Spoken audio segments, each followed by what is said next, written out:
did this ourselves. They're coming. It can't be. Where is everyone? Hello, survivors. Makeshift here, and today on the Apocalypse Post, we're going to be talking to a guest that I should have had on the show a heck of a long time ago. She goes by the Mojave Muse, and she lives in the Apple Valley, which is in the high desert, just about 90 minutes from the Wasteland Weekend event grounds. So she's got some real-world experience living in the desert and has been attending Wasteland since 2015. And as she'll tell you on the show, it was really quick that she decided, hey, I could put together a little thing that'll help people out. Kind of like what I ended up doing with this channel. But anyway, before I bring on the Muse, I'd like to introduce you to my co-host for this episode. You know her as the Queen of the Farlanders. Hi, Adept, and thanks for coming on today. Makeshift! This is super exciting. I'm very thrilled to be doing this with you today. It is a new experience for me, but this is a great topic. I'm super passionate about what we're fixing to talk about. So, oh, good. Yay. Well, I'm so glad you came on. I know that we've had you on for Wastelander Stories before, which was an absolute blast. But yeah, I'd like you to kind of be on my side a little bit today and ask a few of the important questions that I forget. And, obviously we're going to go through a lot of information that is a little clerical, is a little bit like book reading, following the rules and that kind of thing. But yeah, I want to keep things light. So I'm so super happy you're here because you always make things a lot of fun. I mean, throwing in a couple anecdotes can't hurt every now and again. And between the three of us, there's a large collection of experience from various things to, I know Muse lives locally. You and I travel quite far. Right. There's a lot of crossover, I think, that can happen and provide information for, the rest of us who must travel across Our Lady of Perpetual Asphalt and drive for 3 days to the event because we're crazy. Right. Yeah. And this year I'm going to do something a little different because I parked the camper in Albuquerque. So I'll be making the drive from Nashville without the camper. So that's 2 days of not having to tow or expend the extra gas now. And then I'll only have to do the last day-ish with the camper, which is going to be really great. If I recall from when we did the Great 40, because it's been a hot minute since we've done it, Albuquerque was like, I think... It's 2 full days.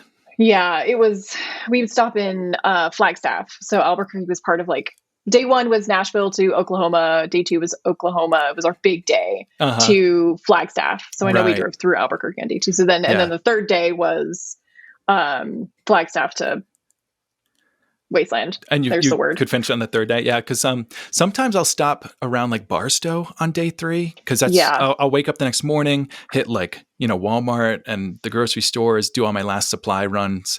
And then of course with the RV, filling up water, emptying the tanks, that kind of thing. That adds a lot to it. You have a lot more. It's good to break it up in 2 days because it's a lot more than most of us who are traveling the 40. Well, I say us. Right. I'm not doing it anymore, but most of the people that are traveling the 40, by the time they hit the Barstow, they're just last minute grocery store and they're let's go. Totally, yeah.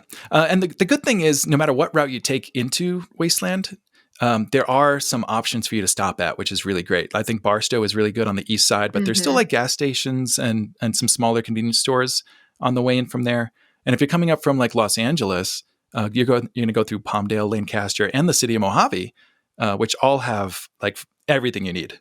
Yeah, I know Lancaster, now that we fly and we rent the van and then come up, Lancaster is usually our stop. We'll stop there at a grocery store and fill up because it's kind of halfway-ish. Yeah. Ish. Yeah, awesome. But I do have to say, I know that you don't do the drive anymore, probably just because it takes too long.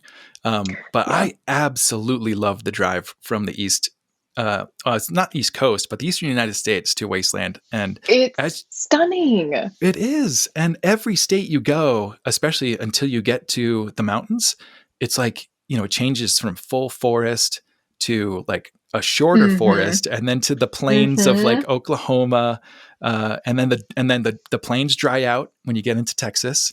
That's when things really start changing. I remember the first time we saw that, and then we got into New Mexico, which everyone wants to rag on New Mexico. It's a beautiful state. It's that so drive along beautiful. 40 is gorgeous. And I remember the first time seeing that desert and those rock formations, I was just this is stunning. I miss doing the drive, honestly. I would do it again in a heartbeat. It's just taking the time off of work. And then our truck only made it 1 year. Oh, and yeah, she's that's not right. been able to make it again, which is a tragedy. So we haven't been able to do it. I mean, I would do it in my Kia. I don't even care. I would do it just for funsies. Oh, totally. Yeah, it's such a pilgrimage for me, and I've been doing the trip by myself for the most part too. So it just becomes like this real like just makeshift time, and just I'll start thinking about all the things I'm going to do at Wasteland, and I'll have a lot of conversations with my tribe like on the phone along the way, Mm-hmm. and then of course I'm listening to a ton of podcasts and stories and stuff too. Just getting into that headspace. Yeah, and of course I think it's like after Oklahoma City or so, the 40 coincides with Route 66. So you get to stop at all these old places. And some of them even line up with like Fallout New Vegas, right? If you come in on the 10, you can see the dinosaurs of Cabazon, which is rad. You're speaking a language I don't understand. I've never played Fallout. Oh, I'm so sorry. I am a fake fan. I'm so sorry. You need to fix this. For crying out loud. That is not my Wasteland. Everybody has like their Wasteland, Fallout, Mad Max, whatever. Fallout's not my Wasteland. Which one are you? More Mad Max? Yeah. Yeah. That makes sense. Our entire camp is based off the game. Wait, you said, all right. So you guys are moving into Wasteland City this year on Main Street, right? Yeah. We're going to be in Undertown this year. Yeah. Well deserved, first off. And welcome to the city. Terrified. I'm terrified. But you've mentioned that you guys are kind of going all out for Mad Max this year, right? Because you guys do like a Mad Max camp from the video game. Our whole camp is based off of the game. Crybaby created our shade structure, which is based perfect, like almost perfect replica of some of the camps that you see in the game. We've got like accessories. He took the propane tank, he painted it red and put the X on it, which is what you see in the game. That's amazing. We have a barrel we just did it to as well that we're going to half bury in the sand. So cool. It's just all these funny Easter eggs. We have a our water system is one of those water catchers that you see in the game with the ratty blue tarp. Cool. Nice. Crybaby made that as well. Crybaby's amazing. Shout out to all the hard work he has done for our camp. We would not have a camp if it was not for him. Yeah, it's really cool. All right, so when you get into the tribe thing, it works really well if you have a nice diverse group, because like with the Dukes, a lot of our San Diego guys are our builders. They do a ton of the building. Mongo very specifically does a lot of our very involved like metal work. He's always making everyone like little pendants and gifts and stuff. Because he does blacksmith stuff, which I love. Yeah, he does. Yep. Yeah, he made our new sign single-handedly after the last one got crushed. Remember that story? It's so funny. Like, the year that the sign got crushed, we got to Wasteland. Everyone knew about it.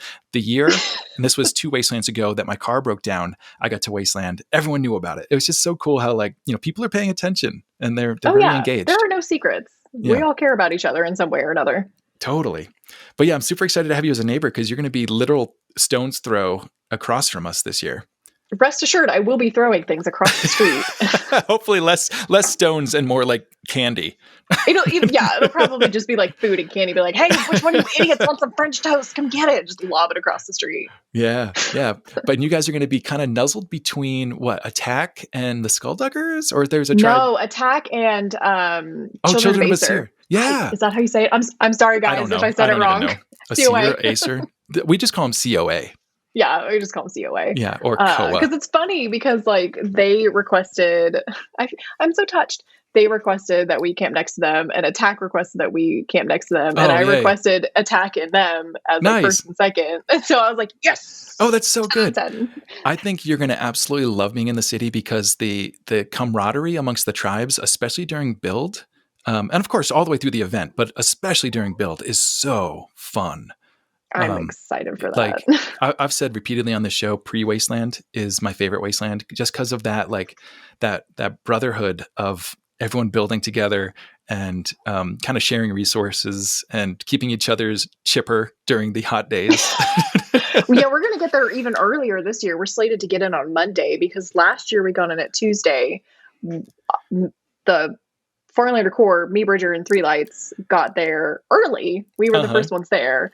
And then the rest of camp didn't come until after dark on Tuesday. And I was like, oh my gosh, I can't do this again because my OCD was just like, I had the camp all laid out, but like nobody, because we were all setting up in the dark. So this year we're getting in on Monday.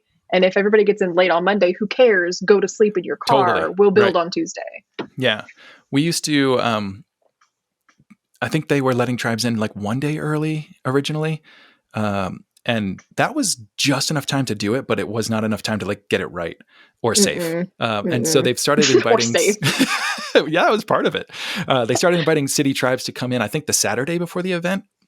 And you can kind of like decide when you're going to get there, depending how involved your build is. And of course we all get there Saturday because it's so much fun. It's a big camp, but also let's add some extra days. Why don't we? Yeah. But also like, by the time Wednesday rolls around, you don't want to be fried. We're putting on a show. We want to be ready and fresh. You need to be fresh and building until the wee hours of Tuesday, and you're just a corpse on Wednesday. Exactly. Yeah.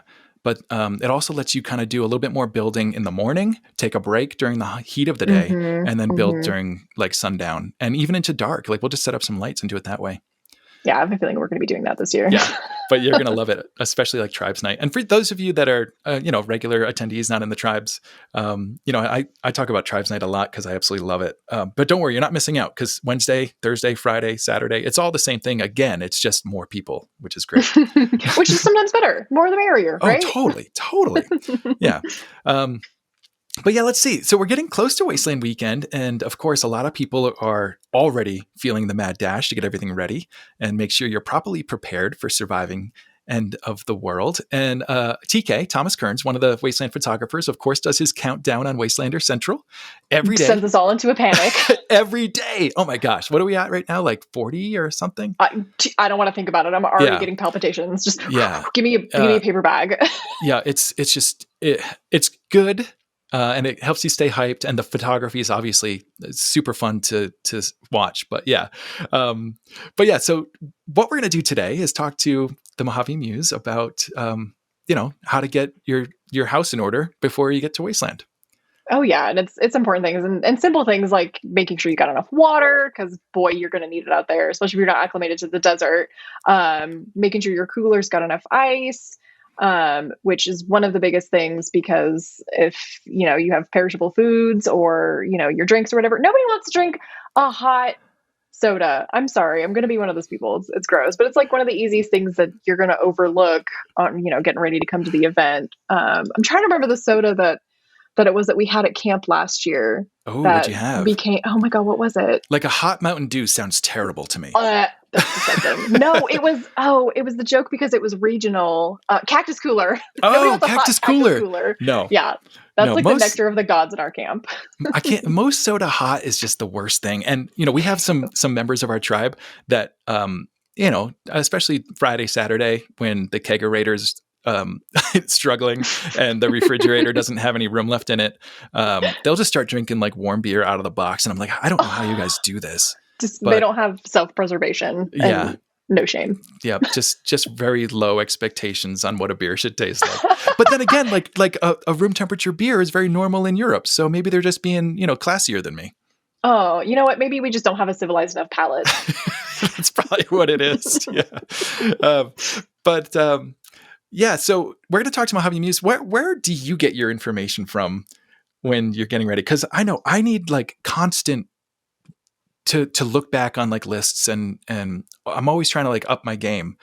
What resources do you like? I keep running lists. I am also a Google Docs fiend and an Excel spreadsheet person. Mm-hmm. I deal with them all day, every day at work. So I'm just like, what's another Excel spreadsheet? Right. But I also keep lists in literally every corner. So like I have lists in each of my suitcases for like what is going to go in that suitcase because again, we're flying and that takes a whole new level of planning. But when we first started, Muse had started this document and we referred to it a lot and I will still refer back to it today. Like, because I always forget crap. Totally. It's so aggravating. It doesn't matter how many lists I make. Well, it's a lot to remember. Yeah. And her lists and her comprehensive document is probably one of the most invaluable things you can have. That and the website and Apocalypse Post, of course, obvi. Thank you so much. You can't go wrong. I mean, there's enough resources out there that you can't possibly show up in complete ignorance because I feel like at that point you're trying to. Yeah. And I think it was either last year or 2 events ago. I can't remember exactly, but Jared did a blog on wastelandweekend.com called How to Go to Wasteland the Easy Way or something like that. And it's actually a really great resource too. I gotta look that one up. I don't remember that one. Yeah, because a lot of people will look at the photos and the videos, of course, the highlight reel that I edit, but they'll look at that and go, "Oh man, I can't get to that level. How am I going to do this?" But there is actually a really easy way to attend, which is Wasteland Basic, which we're going to go over in today's episode. Yes. You don't have to bring a theme camp. You can totally camp in like a regular thing or a camper. You can camp in your car, and then just go enjoy things. All you need is a simple costume and enough food and water to take care of yourself for the week. And that gets you started. Yeah, that will go a long way, because a lot of what you'll pick up stuff at the event. We'll talk about barter, and you can barter an entire outfit. And sometimes people will even take mercy on you or pity on you and just give you stuff. I've been known to do that and be like, "Listen, you're offending me. Please just take this item." Oh yeah. I always have a few extra pieces with me just in case that I'm like ready to give away. And I think a lot of people do that, like old costume pieces that we don't use so much anymore, or, maybe we switched tribes or we switched our character look. And so we'll still bring those pieces just to give away to someone that might need it. And if you're a clothes horse like me, promise I've got extra stuff because I have more outfits than there are days for at the event. Why am I like this? I believe that. Meanwhile, I generally wear pretty much the same thing. Just I'm changing out like my t-shirt, obviously underwear and all that. But obviously, I pretty much wear the same like makeshift look because it makes you a little bit more recognizable. Yeah. And for me, like if I see somebody not wearing their costume, I might not recognize them. Like if they wear right. It's weird. It's so weird.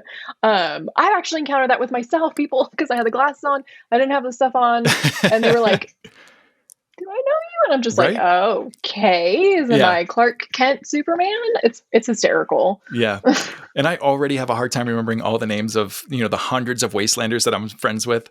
I give up. And so if someone changes their whole look, you're a new person. Let's start over. Yeah, let's just redo this whole vibe. I can't. Totally. I can't. Yep. But yeah, so Mojave Muse has been curating this guide to survival, I think since our first event. And it's not only going to help first timers, but it will help you as a veteran, not only for the semi-harsh conditions of Wasteland, which, it is harsh, but it's totally manageable. There are definitely worse places to be than Wasteland Weekend. But also the Mojave Desert in general kind of has its own set of rules. But guess what, guys? Not only can you use this guide for Wasteland Weekend, you can use it for Neotropolis and a ton of other events like Detonation, Aftermath, Atomic Falls, Apocalypse East, which are all Wasteland-like festivals in the United States. Some people will use some of this for like Burning Man events because it is still a desert festival. And then Pox Eclipse, which happens in Australia. And Luna Negra that happens in Spain. Like a lot of the same information is going to go a long way at other events too, although there might be a few different things. Like if you're going to Aftermath, which is in Alabama, you might need a little bit more bug spray. And it's almost always wet too at that event. If I recall correctly, I've been once, but I also see all the pictures. If I recall, it is a wet event. It rains almost every time, and sometimes it can be quite cold too. Right. So that has its own set of rules, but a lot still applies. A lot of the guide does still apply. Yeah, exactly. So you might not have as much trouble with the heat, but the humidity might get to somebody if you're traveling from out of town because Alabama can be a little hot, but they do in the spring before it gets ridiculous. But yeah, so anyway, you can use this guide for pretty much whatever you want to do. And what else? Oh, so Adept. Some people may have never even heard of Wasteland Weekend that just tuned in today. Will you give them kind of an overview of what to expect? Oh my goodness. If you're ready to have your entire life changed, how I describe it at work, I work in like a very office-y environment. So I have a double personality and people think it's really funny. How I describe Wasteland to people in the easiest way for those who are not experienced with it is like, think Burning Man, but more Mad Max, which gives them a starting off point. But really Wasteland is so much more than that.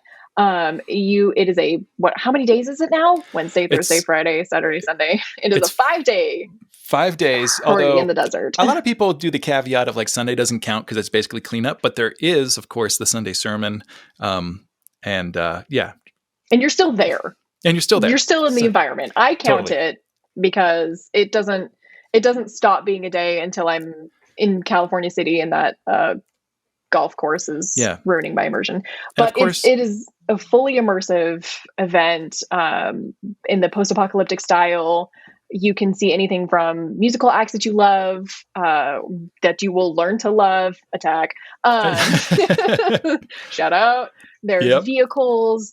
It is, when I say 100% immersive, it means that you have to be in costume. You can't just roll up in just your street clothes, unless, of course, your street clothes happen to be that sort of vibe. But I've never seen anybody who does that. That's a handful of people. Like, I think there are some, I use the word desert rat with love, but there are some people that live pretty close by that, they could just walk right up after work. They just have the vibe. And you know what? I love that for them. I love that journey for them. Yeah. But it's a beautiful art festival. And the camaraderie that you will encounter with people at Wasteland is something you will never experience anywhere else. Yeah. And there's personally, there's a lot of nerds, of course. There's so many. There's a handful of preppers. There's costume makers, movie makers from up in from Hollywood. We got prop makers and costume designers and DPs and kind of everybody. If you think you even have an inkling of a like for the post-apocalyptic genre, you're going to love Wasteland. You will find something that you love, and you're going to have a blast. But it is also a multiple day party in the desert, so you have to be ready for that. And if you think you're ready, I promise you're not. There's always a little bit more you can do. Yes. For sure. So definitely check out the wastelandweekend.com site. You're going to find all the official information there. And I'm going to mention this again later, but Wastelander Central on Facebook is probably where most of the continuous information comes out and where a lot of the conversations happen between Wastelanders. So that's a really good place to kind of go in, just be a part of the conversation. Yeah, it's a great place to kind of make a little bit of community ahead of time too. That's how you can meet some new people. Absolutely. All right, should we get into it? Let's do it. I'm so excited. All right, cool. I'm going to take a quick commercial break, and when we get back, we are going to go over the entire Guide to Survival with Mojave Muse. Let's go. Hey, all you desert dwellers! The Dukes of the Nuke have been hard at work cleaning their rifles and polishing their chest ornaments, and are in need of some R&R. But there's no rest and relaxation for these soldiers of fortune. Instead, they're getting risque and ravishing, raunchy and racy, and just a little radioactive, because these shots are spicy. These rambunctious rascals are sure to leave you feeling randy and ready with some of their most revealing private portraits ever. The Dukes After Dark 2023-24 calendars are available now on our Kickstarter, but are in limited supply. So order yours today, and we'll keep our buttstocks tight and our firing pins cocked. See you in the wastes!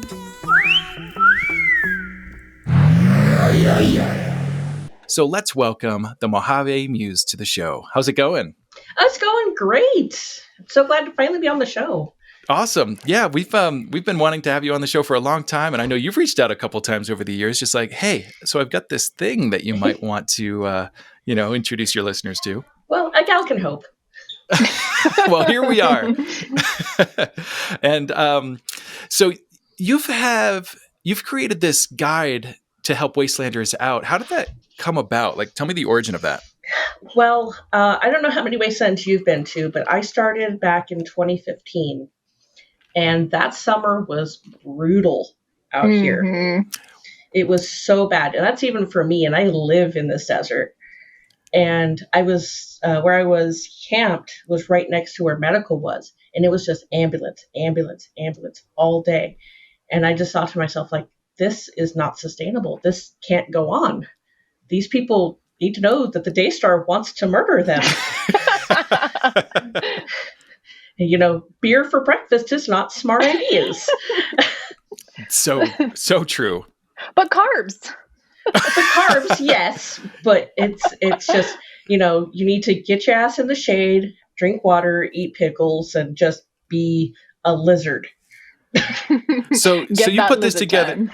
So you put this together literally as a survival guide, not so much as a how to do Wasteland, but a literally how to survive a week in the desert kind of a thing, huh? Yeah, you could totally use that for that. And as such, even Kern County is familiar with the guide.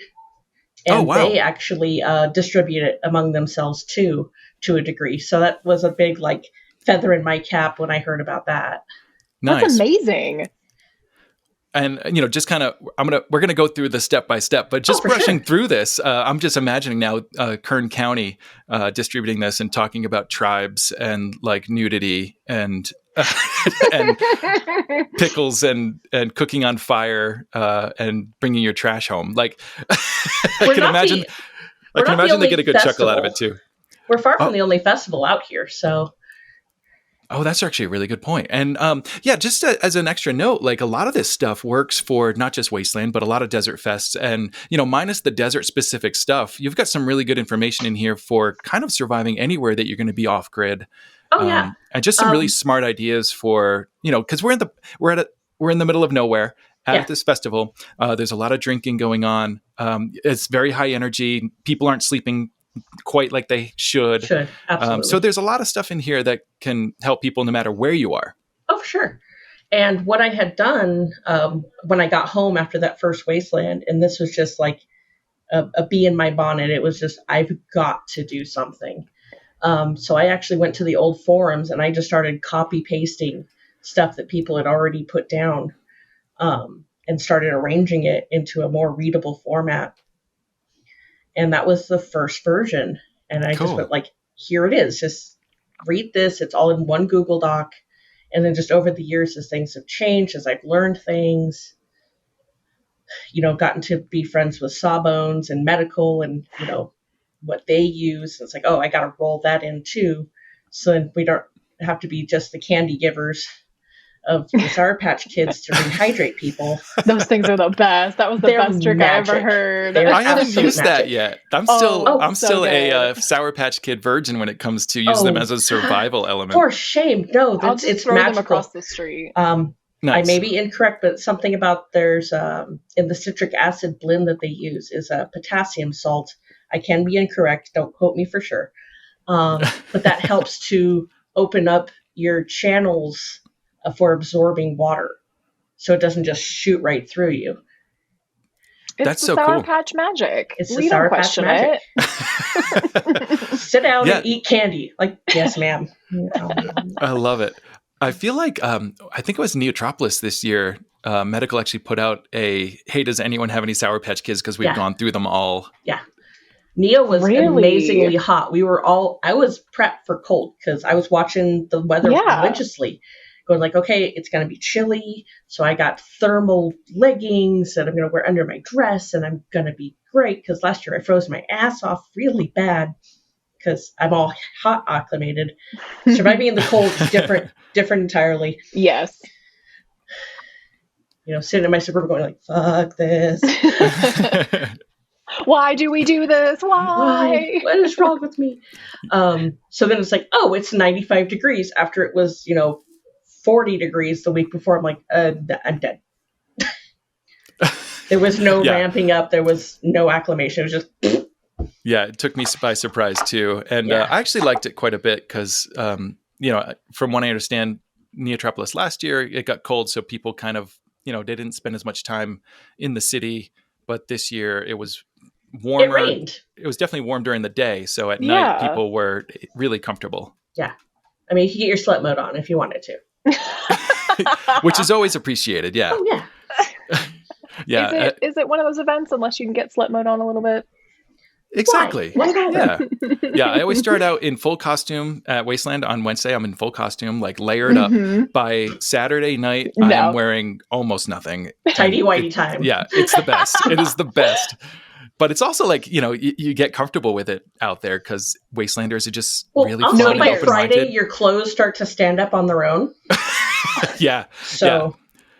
Yeah, you don't really confirm. Yeah, it's like a mattress. It gains weight over days, like a mattress gains weight over years, and you just don't want to put it on anymore. It just gets a little ratty. It's so crunchy, and there's so many layers of salty sweat and spray sunscreen. It's just it's the grossest lasagna you've ever made.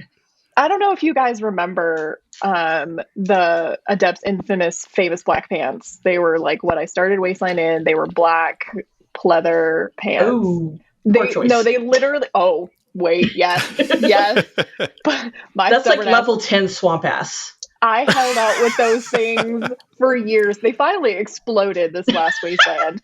But my first year was 16, and it was roasty toasty one of those days. And I remember the first time taking them off was literally like peeling a fish. Oh no! And they were soaking wet. Yes. I was like, what is this? Because I had gotten so used to the humidity out here, and I was unaccustomed to the fact that I took my pants off and suddenly a blast of cold, and I was like, preparation. But also they were drenched, and you'd think I would have learned that first time, but no. Adept bun soup. I remember that. It was soupy. I remember that trend. I think it was like the late 90s, early 2000s, where people would wear sweatsuits to work out in that did not breathe. And so like this was a friend of a friend came back from a run one time and lifted up his shirt, just a quart of sweat poured out of it. That's what I'm picturing right now for you, Adept, is just. It's not far from the truth, honestly. How to lose 20 pounds in a week. Yeah. Yeah, but not the kind of weight you want to lose. No, it's all water. You want to save the water weight at Wasteland. But yeah, let's get into the guide here because there is a lot to go through. Absolutely. And before we do, Muse, I know that you've got a TLDR for this. I do. Stay in the shade, eat pickles, drink water. It really does boil down to being that simple. And ask any veteran and they'll agree with me. Yeah. Yeah, the shade is super important. Pickles and can also kind of stand in for the Sour Patch Kids. The Sour Patch or Gatorade. Yeah, just any kind like electrolyte packets or literally just eating anything because the sun, the heat tricks you into thinking you're not hungry. You're hungry, which is really weird. But it's important to just eat. For that, I've gotten into the habit of a good hearty breakfast and a light dinner. Yeah. And that is how I operate out there. And as for the pickles of why pickles, a lot of people find in the heat that the sugar and Gatorade and stuff makes them really queasy. Yep. Oh, that's interesting. And then you're like, oh, I feel like shit and I'm hot. This sucks. Right, yeah. Nobody wants to be hot and nauseous. No one wants to be hot and nauseous. That's a terrible combination. So the pickle juice, because it's really salty, but it has no sugar or anything else, and cucumbers contain a lot of potassium, as we were talking about earlier. And so that helps to open up those channels. And I don't know how many times you guys have had a pickle, but like in like 5 minutes, suddenly you feel that sweat just erupt off of you. I can't do it. I hate pickles. I hate them with a vehement passion. Olives? I love olives. When I did winter, it was olives all the way. Yeah, canned olives are also fabulous. Yeah, the vinegar kind of it encourages you to sweat without raising your body temperature. A lot like hot sauces. Hot foods are also really popular out there because they do help you to sweat without necessarily actually making you warmer. There's a reason people all around the equator have spicy food. Yeah. Mm-hmm. Right. It's almost like there's something to it. Science. What? No. All right. So the first thing you've got on your survival guide is actually not a survival thing, but it's you mentioned the tribes. So talk to me about whether people should join a tribe or, first off, start off with what they are. All right. Tribes, I delineate the difference between a tribe and a camp. What a tribe is a group of people who all have a vision together and they provide something to the event itself. A bar, a stage, a show, lounges, things of that nature. It's a public service kind of forward thing. Whereas a camp is me and my 6 asshole friends are going to go and hang out together and we're going to share food and that's what we're doing. I don't know if that's an official delineation, but that's how I always keep it separate in my head. No, that actually makes a ton of sense because, with the tribe, you're kind of locking yourself into that one theme with your group. Whereas with a camp, it's literally just like camping anywhere. You're just sharing resources. Yeah, sharing resources with your friends and helping each other build and that kind of thing. Absolutely. But for your first time out, you don't want to be tied down. Wasteland has so much to offer and so much to see and stuff. And you don't want to spend your first 2 days setting up shade structures and putting shit together and dealing with people when they're hot and cranky. And that's not your best first experience. It's a great story for sure, but it's not how you want to experience things. So go and be beholden only to yourself, or you and your partner, you and your 2 asshole friends. I say asshole as a term of endearment here, of course. Of course, yeah. And the Wasteland way, we're all just a bunch of assholes. So yeah, be solo. Then you can just be like, fuck it, I'm going to the city for 4 hours. If I see you, I see you.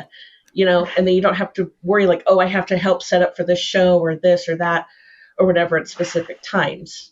Even though Wasteland Time, I miss those days. Wasteland Time is its own nebulous idea.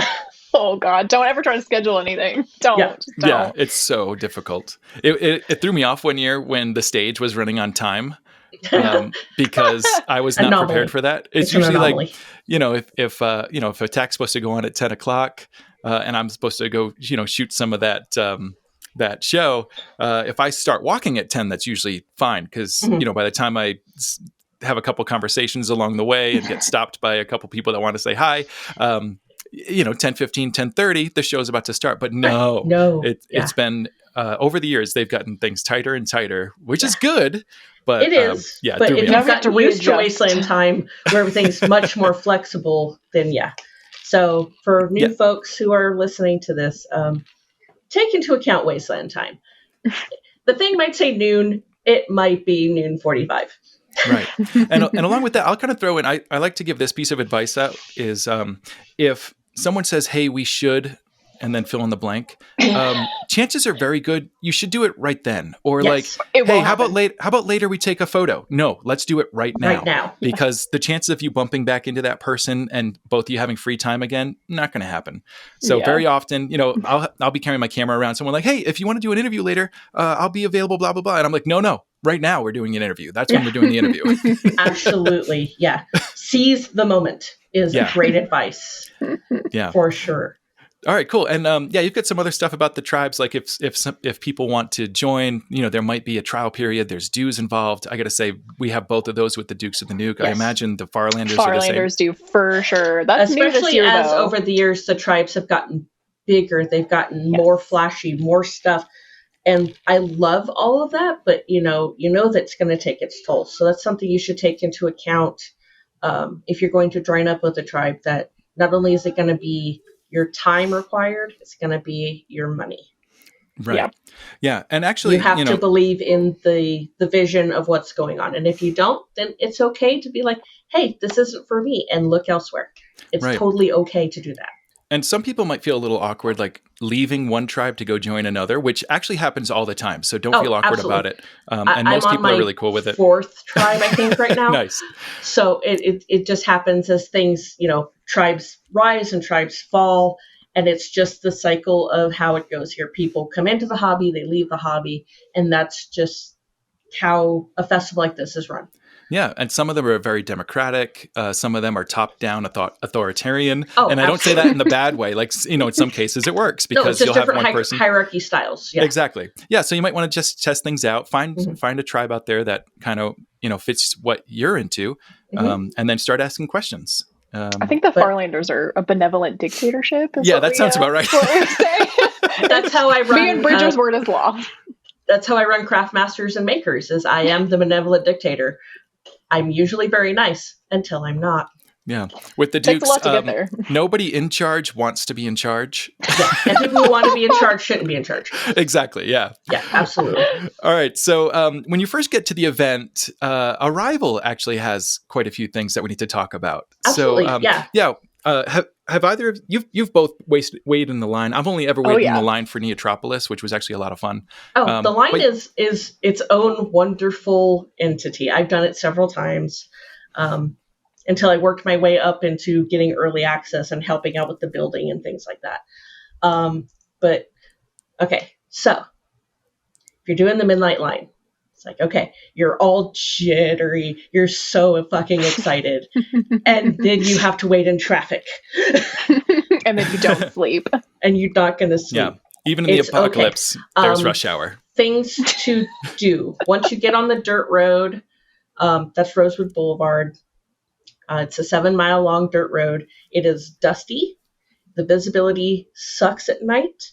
please go very slow and leave space between you and the car before you, because people move around, they jostle until everything gets squished in before they shut the line down for the night, if you're doing the midnight lane. Make sure at the top of your stuff you have a pillow and a blanket and a sunshade, because you're going to be facing east and the Daystar will go, "Good morning, fuck you." Yes. Right in your eyeballs. You'll be like, "Oh God, why? Why did I do this?" Because you've gotten like 2 hours of sleep in the car, which is always super comfy, right? Oh, yeah. Let's see. Before you leave, make sure that you looked at the map. You've kind of picked one of the grids. Not an exact spot, but like, I want to be in Rolling Thunder, or I want to be in Silent Death, or I want to be here, or I want to be there. So then you can actually, what the map is and what physically there, you may decide like, that's way too fucking far, and then change your plan. Right. That's okay. Just when you get there, ask around, be like, "Hey, is this spot taken?" They might be holding it for another person, for another car, or not. But once you're there, like, make friends with your neighbors. You're going to be spending a week with these people. They're going to see you come and go. They're going to be the ones to help you out, most likely. And a lot of tribes have formed by people being neighbors at Wasteland. 100%. That's how we got Crybaby. Yeah. He Oh, really? camped near us. And I called him Crybaby that first year because he kept complaining about something. I don't remember what. And then one day he shows up and he's got half a watermelon he's just eating with a spoon. I was like, this guy is whack. And then he became our first tribe member because he was camped with us. That's and fantastic. then if you've got stuff like insulin that has to be refrigerated, other medications that need to be refrigerated, or you just want medical to be aware of like conditions you have and stuff, go ahead and mosey over to medical, introduce yourself so they can be aware that, oh, we have an epileptic, or oh, we have, somebody with diabetes that needs to, stab themselves on the regular, that kind of thing. Medical is there. Does medical offer refrigeration? They do. I didn't know that. That's awesome. Yes, they offer refrigeration, but just for medicine, not for your food. Yeah, right. That's really cool. Yeah. So, just kind of looking at the map, the official map hasn't come out yet as of when we're recording. But the property is the same, so it doesn't change. The streets don't change year to year, really. Right. What's in those squares does change. Yeah. And when you do look at the map, there's going to be a lot of spaces that are numbered, and there's going to be some spaces like the Den and Undertown that are very similar to a lot of the general camping areas. Mm-hmm. But if it's numbered, it's not for general camping. So look at the places where it's not numbered. And yeah, check out like Hades, Bone Flats, Rolling Thunder, Half-Life. Those are very loose themes given to people. If they, Rolling Thunder is for a lot of vehicles, right. But by the time it starts to fill in, they get a little washed. Loosey on the theme. Yeah, very loosey. And, if you see, keep in. Oh, go ahead. I was just going to say, if you see a space, especially if you're there kind of early, things are going to get really compact, especially closer to the city. So don't feel bad about asking to fill up some space or even go in behind someone's camp because, there's the spaces along the roads are going to fill in, but there's a ton of space in those grids for people to fill in. Absolutely. Another just etiquette thing, don't walk through people's camps. It's really disrespectful. Make sure between the next person, you leave a path, especially to important things like the porta potties. Don't block the path to the porta potties. That makes you a giant dickhead. Have you guys ever encountered that? I don't think I've ever seen you do that. I have in the past, yes. I have had people block the way, and then you're like, I gotta piss, and I can't get over there. Because you're literally in front of it. Why would you want to camp there? Like, that's what I want to know is why would you want to camp most people naturally will make an alley to the portos, right, yeah. But sometimes people aren't thinking, they're just like, here, and that's where you end up. And camping with the porta potties is a balance, right? Because you don't want to be too far from them, especially if you wake up in the middle of the night and you need to pee. Right. But also, a little bit of distance can really help with the downstream effect. Well, you always know when it's about 7 a.m. Yeah, 100%. But I don't complain because the cleanest portos I've ever encountered. 100%. Every time anybody asks me about Wasteland, they always ask me about that. And I just tell them, no, you don't understand. They are the cleanest porta johns. All praises to the Night Rider. Absolutely. Yeah, we love them. there was a couple years, and this was actually with a past company where I believe Ship Mountain became a thing. Ship Mountain was a thing. I remember that. That was the year I didn't go, so I missed out on Ship Mountain. Don't worry, you missed out on nothing. But it sounds like a whole lot of something. The event was still wonderful, and it wasn't all Portos. It was just certain very popular banks of Portos. Yes. But yeah, since we moved on to nights. And I actually just launched a fun video on YouTube. You guys should check this out. That was amazing. Loved it. We did a wonderful up. short film with Knight Rider. So check it out. It's on youtube.com/The Apocalypse Post. And it'll be the newest thing right behind this episode, actually. But yeah, check it out because we definitely appreciate Knight Rider. Another thing to do, sorry, I'm kind of all over, is after you've arrived and stuff, if you have a volunteer shift, then is the time to go find your volunteer shift person and get acclimated of what you're doing. Mm-hmm. Because email and stuff is great, but boots on ground is very different experience. Very true. Yeah. And it's, we don't know what the city's going to look like until it gets built. Right. I can say, go over to the Duke's camp. And while it is on the map, I can't really say what it's going to look like because it's a little different every year. Yeah. And, where specifically I will be camping is going to be a little bit different every year. So yeah, it's important to kind of like get the lay of the land as early as possible, especially if you have responsibilities. Yes. Let's see. All right, cool. So, and you also recommend that people set up before they start looking around. I think it is important to get your shade and your tent kind of in order before you really start walking around, right? You do not want to be drunkenly sleeping on top of your tent. You want to be in the tent. Right. And also, the weather can change at a moment's notice. So that's something you want to take into account especially when you're setting up your tent. Yes. If you can avoid at all costs trying to set up after usually around 4:00 here, because we have a phenomenon that's called sundowners. Whereas the heat from the land has risen up enough, and then cool air comes and rushes in, and that's usually our windiest time is right before the sun is starting to set. Yeah. So if you want to avoid that, so early in the morning is great, or after the sun has gone down is great. Yeah. But then you just have to contend with it being dark, which, by the way, building at nighttime, I would avoid that at all costs. Yeah. Having done it last year, it was awful. I would highly, highly recommend from past multiple experiences, unless you have amazing light, that's basically a second sun, just do it in the daytime if you can, because that's how accidents happen. That's how things get missed. Sure. Somebody's going to trip over a guy line. Somebody's going to trip over a piece of rebar. Doesn't feel good. Can confirm. Yes. Speaking of rebar in your camp, if you're using it, please label it with something bright, reflective, annoying that oblivious people are going to notice and not break a toe on. Please. 100%. 100%. Yeah, the Dukes, we use a lot of rope to put our camp up just because it's a lot of military tents and that kind of thing. And it's really nice to use even those stupid little like plastic lawn ornament LED lights can help out quite a bit. They're perfect. Yeah. And they're really small and you can kind of just hit them with a little bit of spray paint and waste them really easily. Barbie doll heads on lights work great. That's nice. Oh, something a little bit more in theme. Something a little more theme. It's one that I've seen that I really love on top of stake heads. You just pop a Barbie head right on there. Yep. Right. You can spray paint or you can decorate or however you like. Especially with the movie that just came out. I mean, might as well be topical.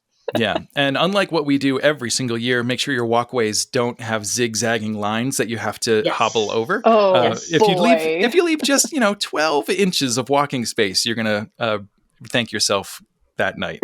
Yeah. All right, so we got to push forward. I know there's a lot of information, but let's go on to the next thing here.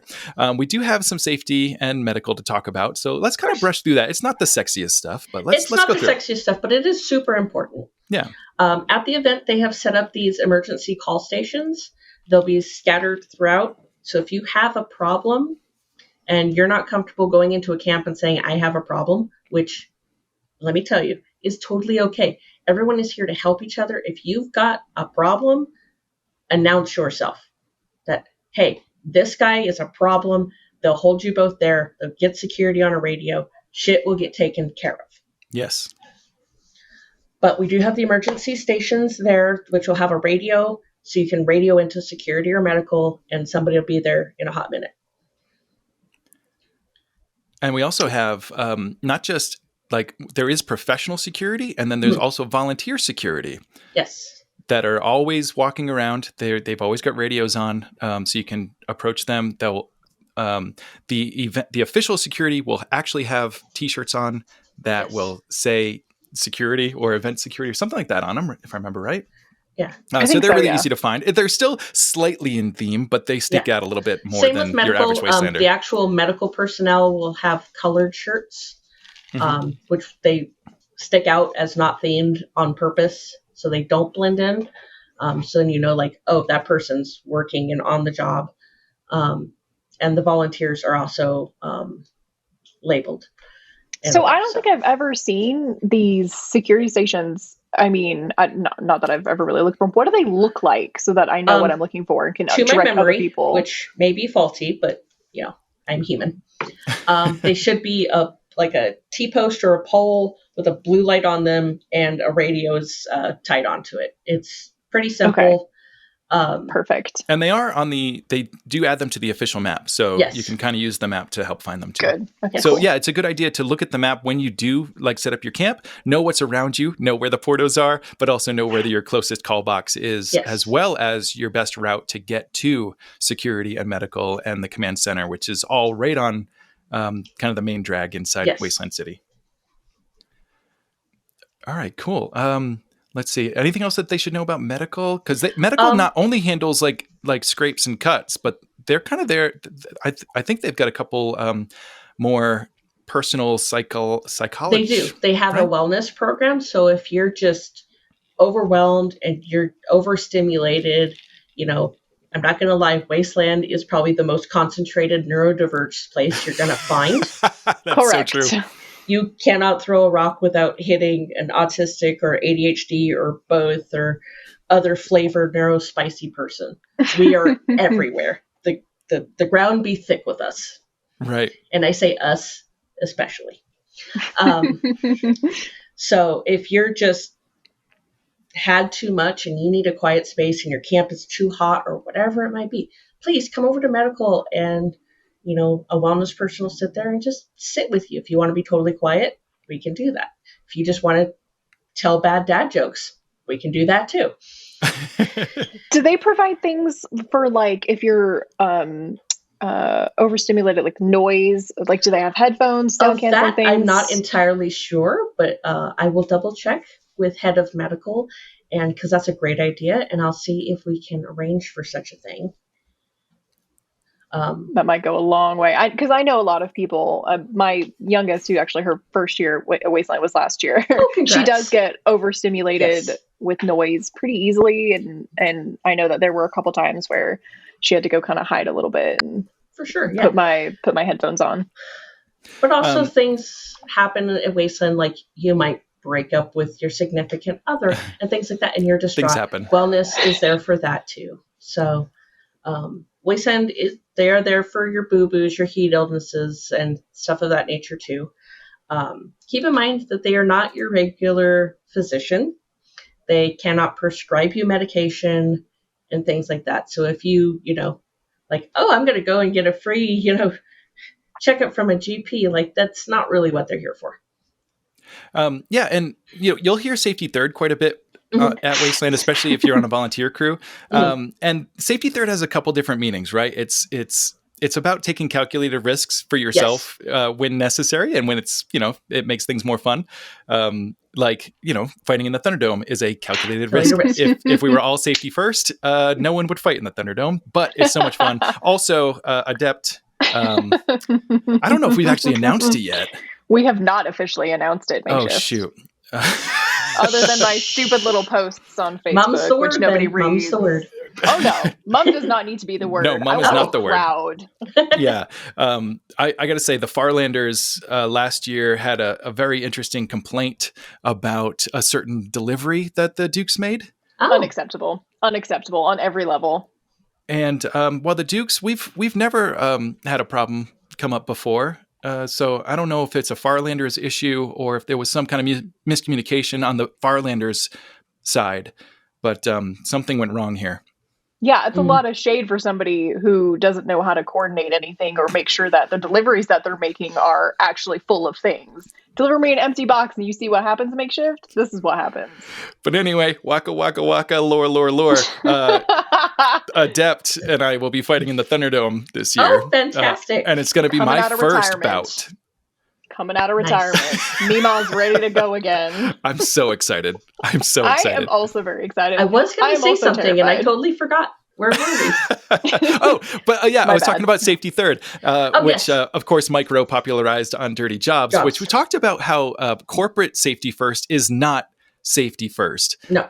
And so Safety Third actually comes about, you have to take your own safety into account first. You are your own first priority. Yes. And As so I'm fond that's of something saying, to remember. Do stupid shit safely. Yeah, exactly. I'm stealing that and giving you no credit. That's perfectly fine. It's a great saying. Yeah, at Burning Man they call it radical self-reliance. Reliance, yes. Right, and Wasteland, it's kind of the same thing. You have to look out for yourself, and then secondly, Wasteland look out for the people that you're with. Burning Man's mutated radioactive baby. So, in a lot of ways.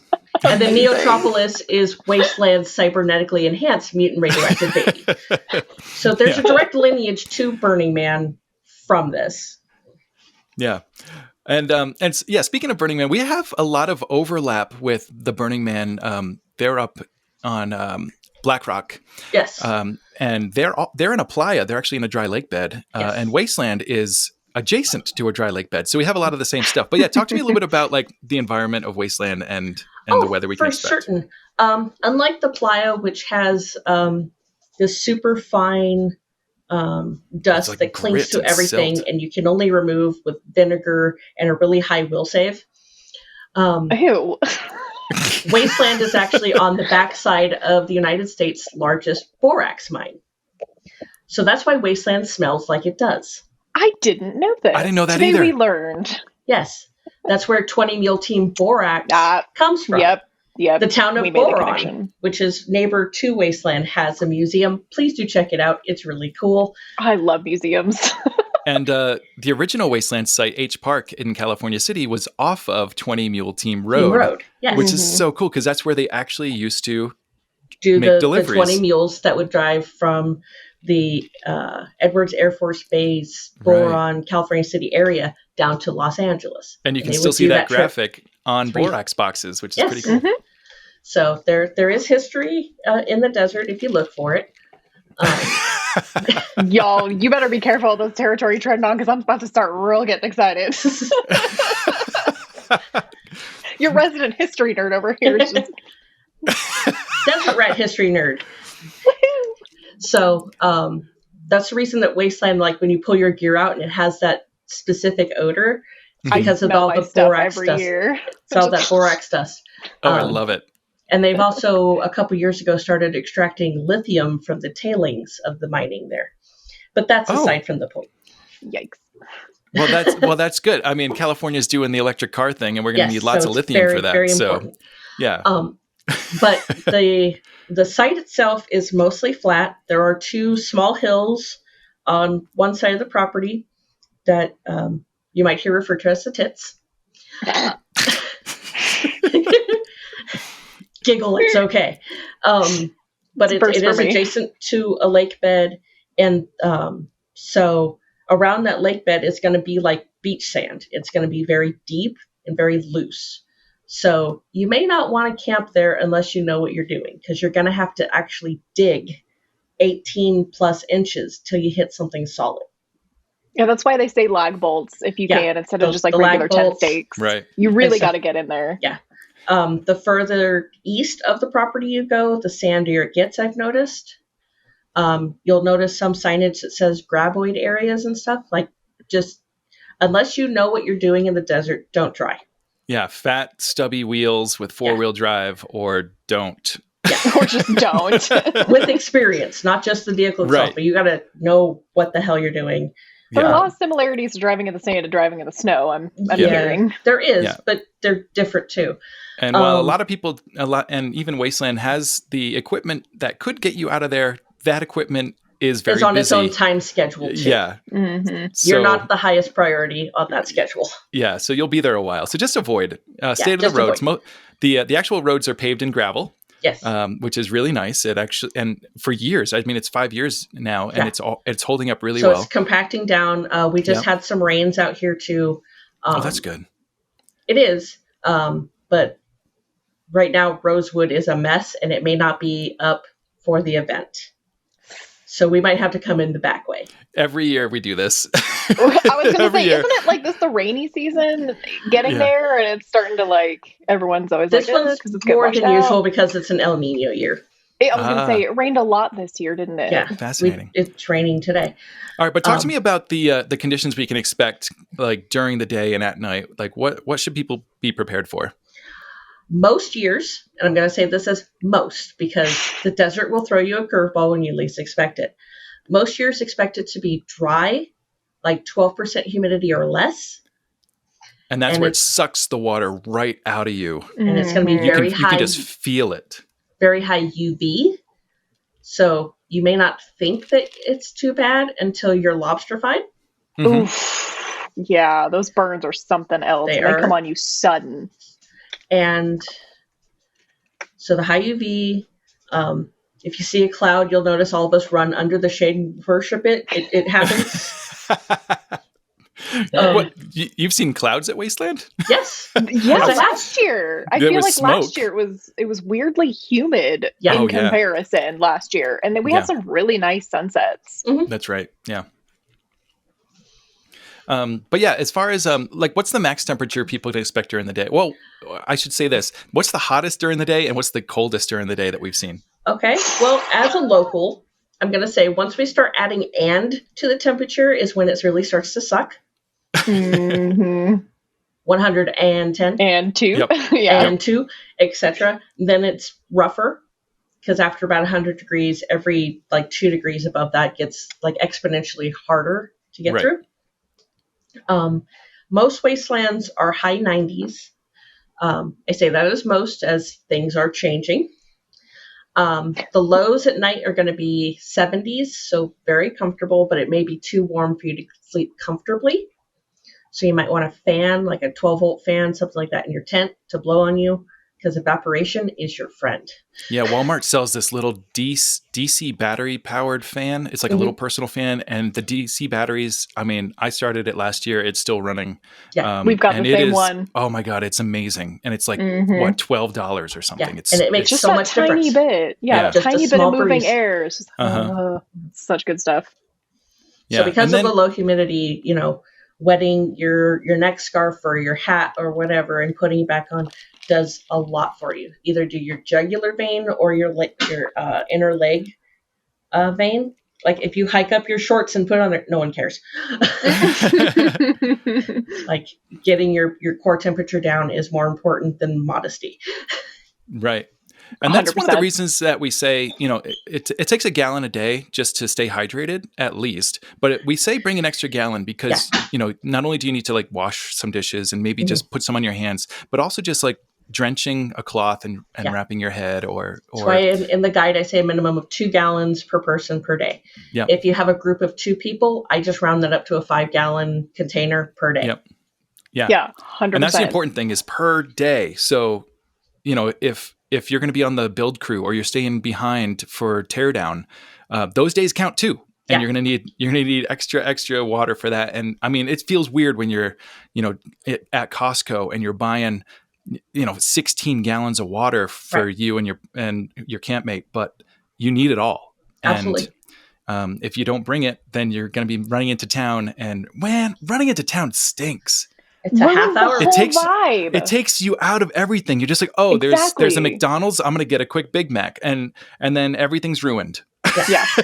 As soon as you see that golf course, it's just like, immediately out of the vibe. Trip is ruined. Yeah. So There's honestly, grass to touch. Like, yes, there's so much. Like, I think it's a half hour to a grocery store or something like that over in the city of Mojave. But. So yes, there are lots of things available for you if you run into, if you run out of food you're or missing ice or out whatever. on the event that you paid for to go to. Exactly. And yeah, it is at least a half-hour round trip, which, add that to the shopping time. Plus, if there might be a line back at check-in, then you have to wait in again. Yep. Yeah, absolutely. So yeah, try to be as prepared as possible when you arrive to go the whole time. 100%. All right. And I did also want to notice, so yeah, we've talked about the hot, but it can actually get pretty darn cold, especially at night. There have been cold wastelands. So even though, you got your cute little shorty shorts makeshift, I've seen them. Who, me? Wearing very little? No, I don't believe it. By the way, the Dukes of the Nuke Dukes After Dark calendar is currently on sale. And this is the most least clothes the Dukes have ever worn for the calendar. I'm so ready. I've never been more ready for anything in my entire life. Yeah. And, it's one of those just kind of crazy fundraisers that by the time we do all the math, it does not make a single dollar, but it makes it feel like we do raise a dollar. But you have fun. But we have such a fun time. And it's just one of those fun things that as a tribe we get to do. And I love it. It's a wonderful bonding experience. And if you guys buy a calendar, you get to see our lovely butts on your wall year round. The real treasure is the wieners you found along the way. Yep. Do you guys remember 19? The what was it? Maybe Saturday night, Friday or Saturday night. Frigid. It was so bitter. I've never been so cold. It can get dropped down suddenly to like 40 degrees. It's not unheard of. It was one of those years. It was so make sure you have cold. a good jacket. Things like canvas, denim, those weather up beautifully. Moving blankets. Moving blankets work excellent if you have the sewing skills. I handmade a duster for my husband, but we haven't had a cold one yet for him to actually wear it. Of course. Yeah, but you have to bring it every time. But it's in my camper ready to go. Yep. Make sure you have, like, shorty shorts are great and wonderful, and we all appreciate seeing what you have to offer. But pants, bring some pants. Girls, bring a pair of leggings to throw under your pants. I mean, it does help. I mean, guys too. I mean, clothing is clothing. Yeah, for my guys out there, just bring some pajama pants or some sweatpants that you can throw under your costume. Yeah, it can make all the difference because it can get bitterly cold out here. Yeah. Layering is your friend. Take it from layers the Farlander book of fashion. Do layers. Yeah, and don't count on your campfire keeping you warm because if we go under a wind advisory or something like that, they will ask you to put your fires out. The chances are higher than not that it's going to be propane only for the duration from here on out. Yeah. Yeah, which especially I don't mind. Like, we've always done a campfire at the Dukes, and we actually cook on our fire. But some years where the weather just isn't moving, like or when the wind changes direction on you, and then suddenly just but for me, like just the smoke can really build up on site, and it drives me crazy. Like I don't know, I'm not that sensitive to smoke, but it's like. But after you're in it day after day after day, you just get annoyed. It's just one more overstimulating thing. Exactly. Yeah. So and you smell it on you, and you can't escape it. And, it's one of those things. Like we have a balanced apocalypse, right? Like it's not the real Hollywood apocalypse. Exactly. Yeah. So while campfires make a ton of sense, and even like burn barrels and like burning all sorts of weird garbage and stuff, like anything that'll burn. I'm so happy that if people don't burn anything that's not clean burning. But you can still have a burn pit. Just put a propane fire pit in a steel barrel. Right. Oh yeah, I think we do something very similar. And you can store another steel barrel right next to it to put your propane into, and then it's still out of sight and it looks great. But then you can just at the end of the day just go nope and turn it off. Yeah. And then it's not throwing sparks. You don't have to worry about starting a wildfire out here because we had a very wet winter, so everything's really crunchy. Yep. Totally. Yeah.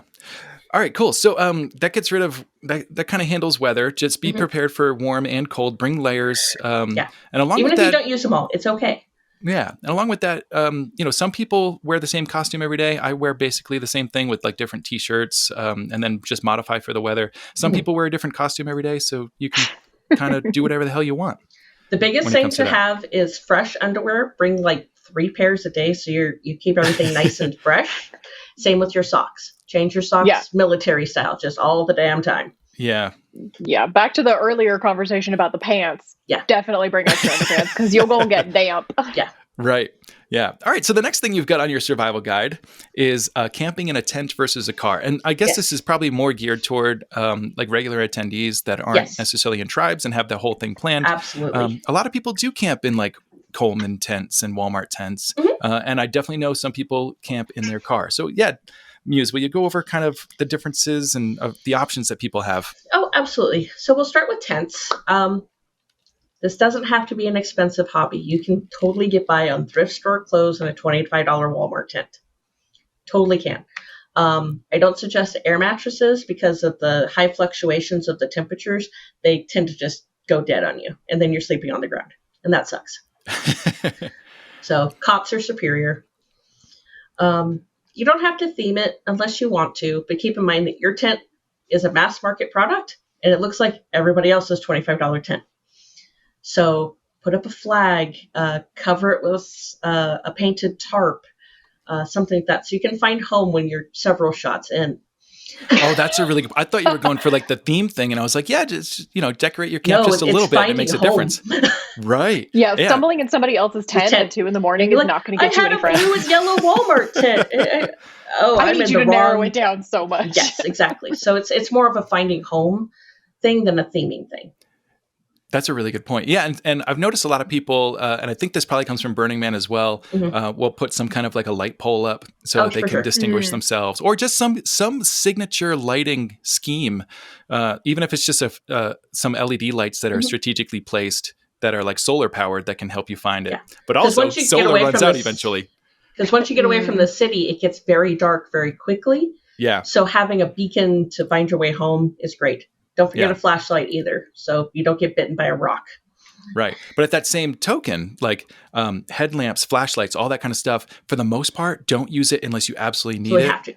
Because it'll actually mess up your night vision and blind your friends. Get a red filter. Yeah, the red light headlamps are great. Will not fuck up your night vision or the people's around you. So if you're able, I absolutely highly suggest getting the red gels and smattering them on there. Yeah. And we talked about like the wind and staking things down. And we've definitely seen our share of tents fly away. And actually, oh man, at Neotropolis. All right, ready for this? The wind stole my trash can.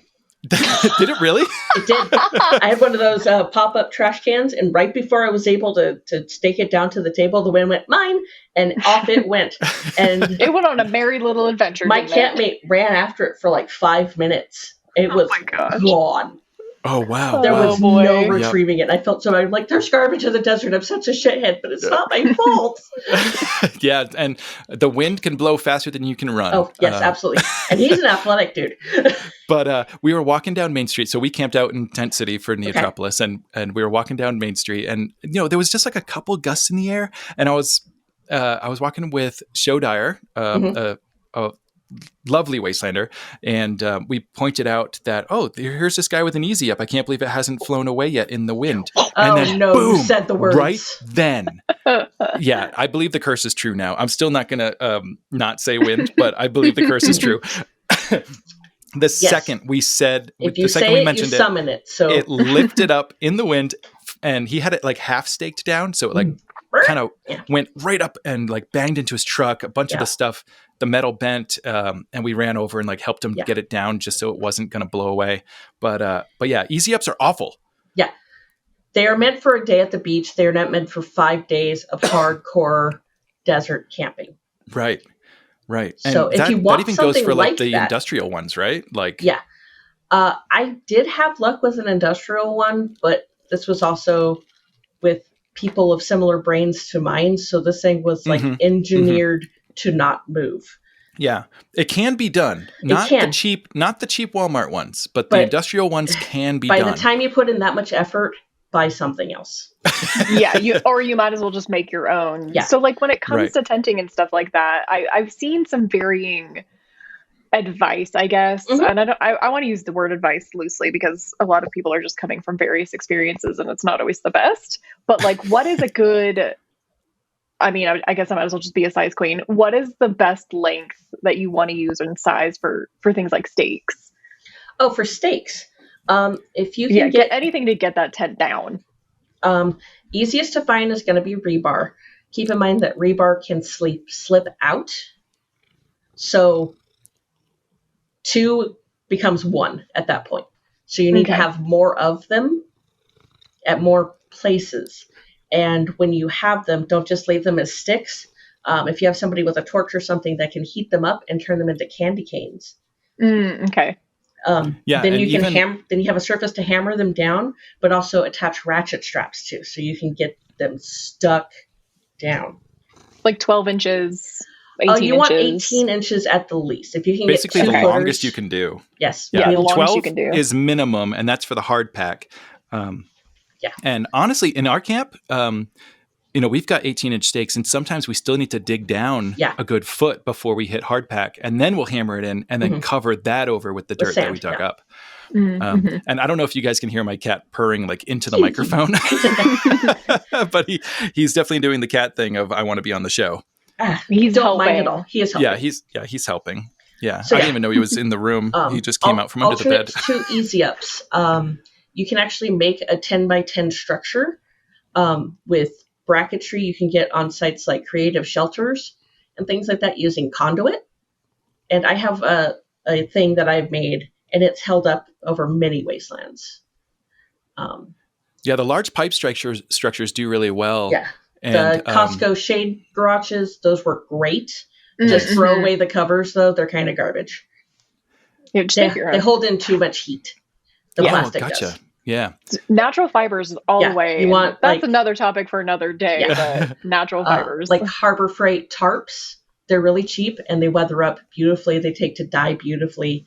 And the like painter's tarps, you mean? Yeah, the painter's tarps. The real loose weave canvas. Yeah. They work really great. Nice. So once you can always spray them down with a little water, and you've got yourself an evaporative cooler. Yes, you do. A little pump sprayer. Everything smells dusty and gross. Hell yeah. Oh, Just the smell of wasteland. It's fine.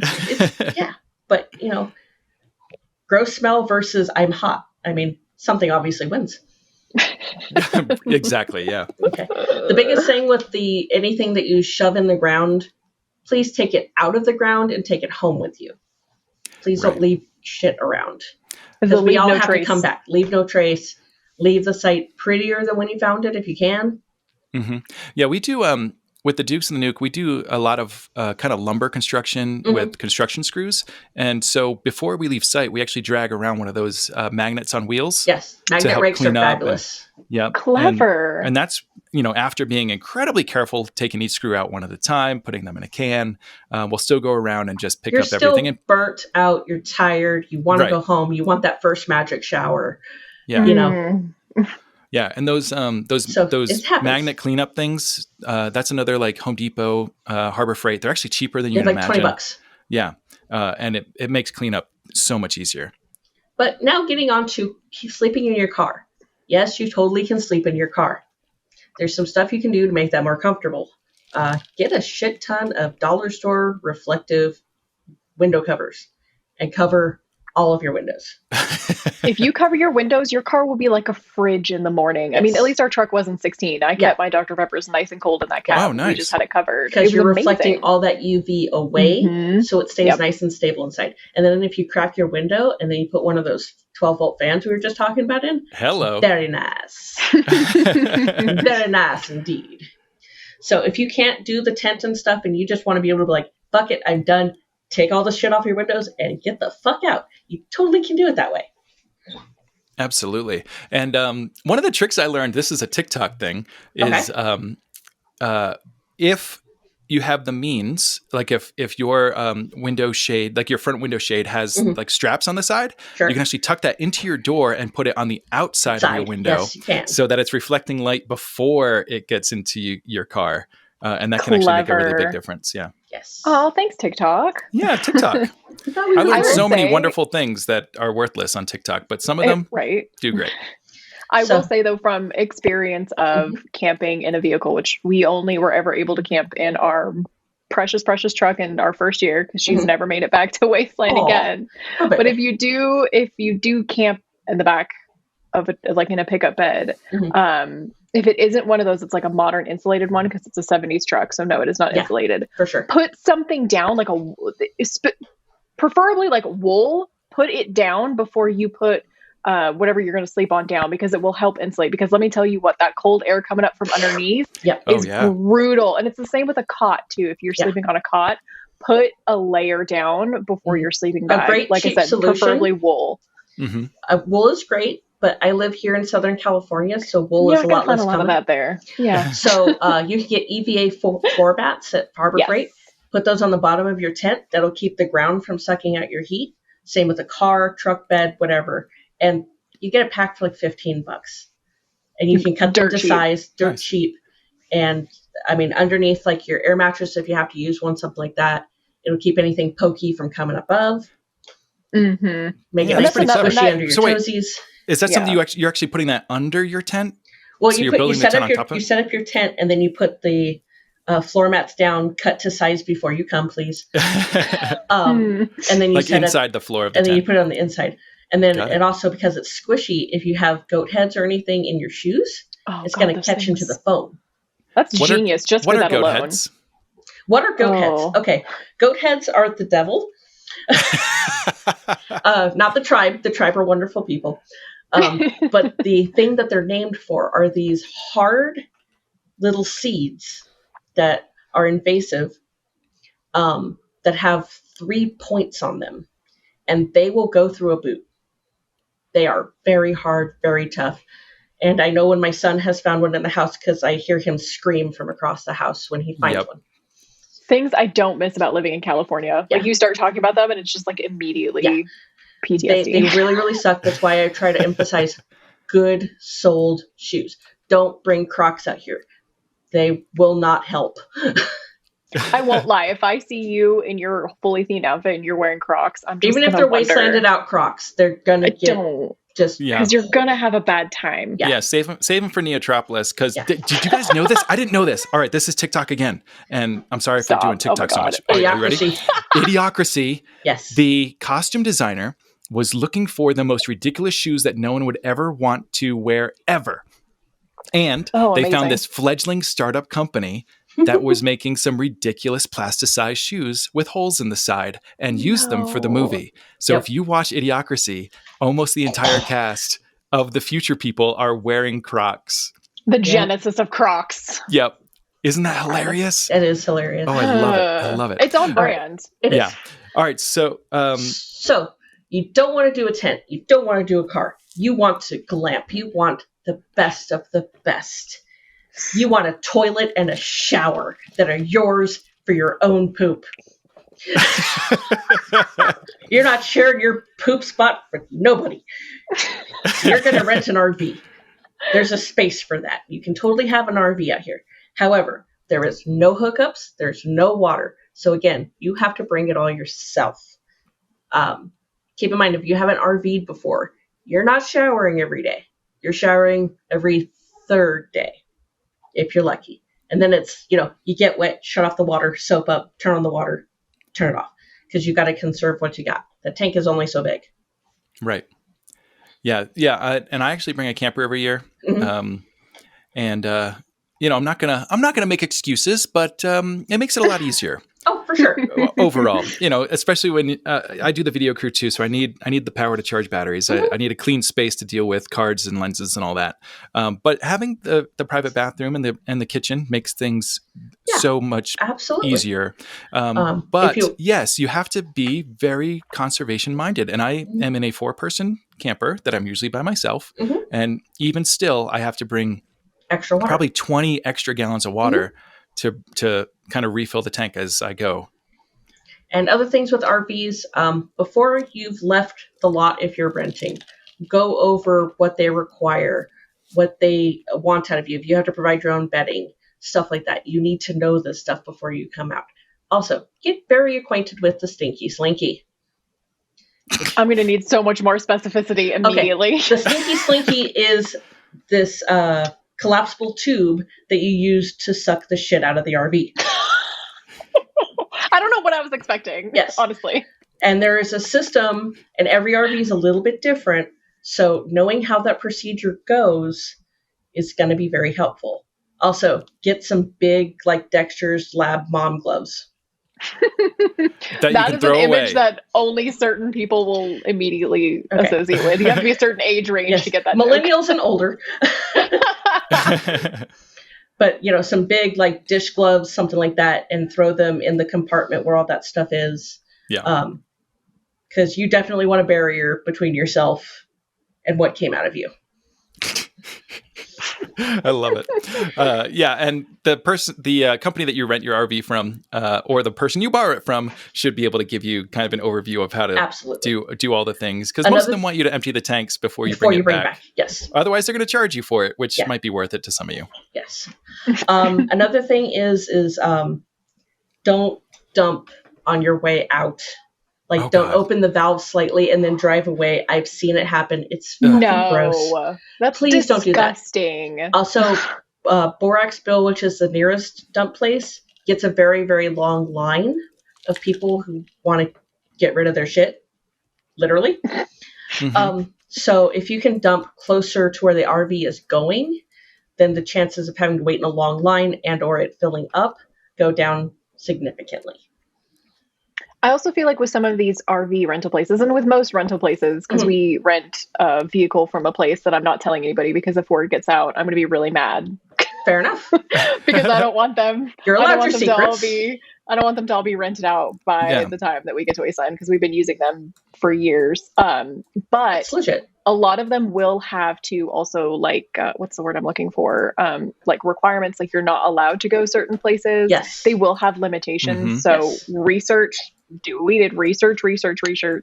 before calls and emails. Like, you have to put on the big boy pants and do the adult things. It sucks. Yes. But, being informed will save you in the end. Yeah. You don't want to lose thousands of dollars because you didn't read the fine print and you yoked that thing into the desert. Yeah. So definitely. Yeah. And I learned this last year. If you happen to be heading back toward Los Angeles with your RV, the Antelope Valley RV Park, you can pay to dump there. And actually you pay online and then you just pull up, do your thing and get out of there. You don't even have to talk to anybody, but pay online ahead of time. Yes. There is a website. It's called rvdumpsites.net. They'll show you a big map of all the dump sites that you can pay for to utilize. So do use that, find your spot and plan for it, and you'll be much easier. All right, cool. So with camping out of the way, let's talk about power, because you mentioned there's no grid out there, and some people do bring generators and batteries and solar hookups. Give us a quick overview of electricity on site. All right. So you're going to be in Tent City. You're going to be where the majority of the masses are. And you want to charge your phone, because we all need those. We got family back home. We need to keep in contact. You want to take pictures. The guy who got drunk before setting up his tent, he's sleeping on top of it. You want a picture of that, with consent, of course. Priorities. Yes, you can have a generator.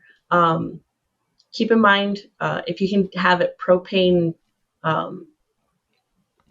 converted before you come over, works even better, because then you don't have to worry about the volatility of gasoline, which we have had issues with in the past. Propane is nice because you can just turn it off and you're done, and there's no escaping vapors and that kind of thing. They are harder to start, I'm not going to lie, and you don't get quite as much juice out of them. But, it is a good way to go. Solar is even better because there's no moving parts at all. You just set it and forget it. But yeah, Event does not provide power to the majority of people. Yeah, so bring some like cell phone charging bricks. Yes. They also might be called like a DVD power brick, and those are the big ones. So some of the smaller, like pocket-sized bricks will charge your cell phone once, maybe twice. But there are these larger, almost like laptop battery size. Like laptop, yeah. And they'll charge your phone the entire time. Sweet. And maybe even a couple of phones before you need to recharge it. And of course, a quick turn on of your car and a half hour of AC rejuvenation is wonderful. Not a bad way to go. It's not a bad way to go. Also, I'm sorry. I have to sit in here. I'm charging my phone. But also, it's actually good for your battery because the heat will drain it. It's not what everybody thinks it is, where cold drains your battery. No, it's the hot summers. Right. Yeah. So, turning your car on at least once halfway through the event's not a terrible thing to do. Yeah. Let it, come up to temperature and everything. If you got an older beast, and charge your stuff. Absolutely recommended. Yeah. And other than that, make friends with your neighbors, sharing power, especially if your neighbor has like a generator or something and you're just like, hey, can I charge my cell phone on your generator? Right. It's a great way to not bring another generator for like charging up a couple small items. Of which, make sure when you set up your generator that it's not like exhausting right into someone's tent. Yeah. Be courteous about that. If you can make a surround or called a baffle box for it, that's even better because it'll direct the sound upward instead of outward. And that can be done with a single sheet of plywood, and the thickness doesn't really matter. No, it really doesn't. It can be super thin stuff. It's more of a directing sound. Yeah, just trying to get it out of the line of sight. And it makes a big difference. It does. Also, there's a lot of different generators out in the world. There's the open body ones and there's the closed body ones. The inverter closed body ones, ultra quiet, but more expensive. Yes. But you can also rent them from Home Depot for pay by the day, which is awesome. Yes, you can. I didn't know you can rent them. Fantastic. Yeah, also check places like United Rentals and stuff like that. They often have equipment that you can rent. Yeah. Because that's what they do. If you can do a closed body or an inverter generator, it makes a big difference on audio. And if you are going to use an open body, like just a straight generator, they can provide a lot of power, which is awesome, but they make a lot of noise. So consider turning it off at night. Yeah. Use it when you need it and turn it off when you don't. Especially if you're out in silent death because they enforce quiet hours. Yes. Yeah. And for those that don't know, silent death is pretty much the furthest place you can be from the city.